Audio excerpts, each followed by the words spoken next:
কিন্তু আমি তাকে নিতে যেতে পারি না। আমি তাকে তার 5 দিন না 6 দিন পর হইতে 15 দিন পর করতে দেখা, 15 দিন পর 5 দিন পর 15 দিন পর হয়েছে দেখা করতে গেছে। আমি কত কাজ খেতে পারি না,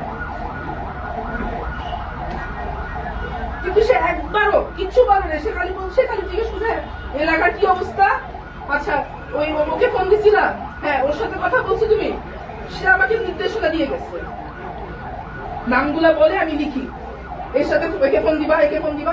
এবং জানেন ওনার এত আত্মবিশ্বাস কেন যে উনি নির্বাচন করবে এবং জিতবে? আপনাদের সে আমাকে আমি একটা বার নিজেকে কিন্তু প্রশ্ন করছিলাম যে বাবা আমি পারবো?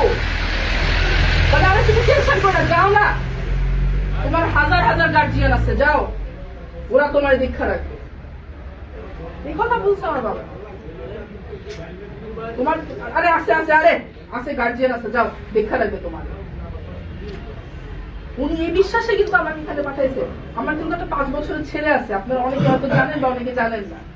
আমি কিন্তু আমার ছেলেকে আমার শ্বশুর কাছে ঢাকায় রেখে আসছি, কারণ আমি এখানে কি করবো ওকে? মাসে মাসে ঘুরবো ওকে?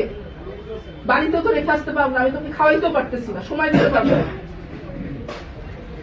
এখানে আমার এই যুদ্ধটা শুধু নির্বাচনের যুদ্ধ না, এটা বলে আমি একটা মা, আবার আমি একটা মেয়ে, সন্তানটাকে রেখে আসছি, আবার বাপকেও কিন্তু রেখে আসছি। কিন্তু আমি মেয়ে আগে, মা পরে হয়েছি। আমার এখন কোনো কিছু টান নেই, আমার হারানোর কিছু নেই, আমার সব দিয়ে নেমে দিচ্ছি মাঠে। যা হওয়ার হবে, তাওয়াক্কাতু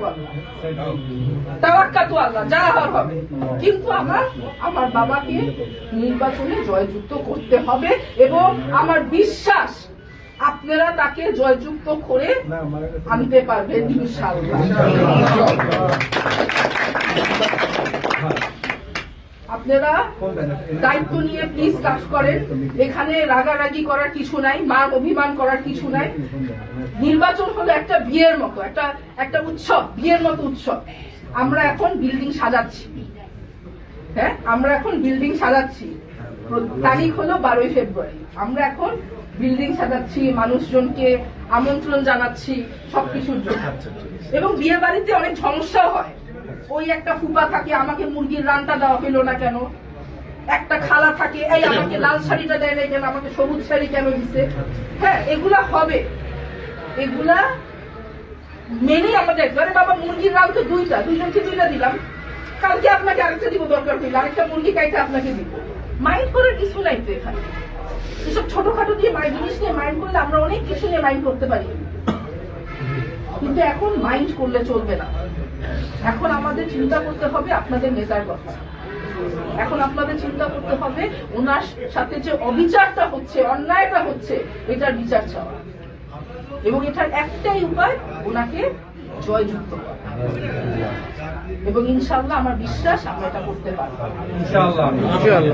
সবাইকে ধন্যবাদ, আপনারা কষ্ট করে আসছেন, আপনারা এতক্ষণ ধরে শুনছেন আমাদের কথা। সবাই ভালো থাকবেন, সবার সাথে শীঘ্রই আবার দেখা হবে। আসসালামু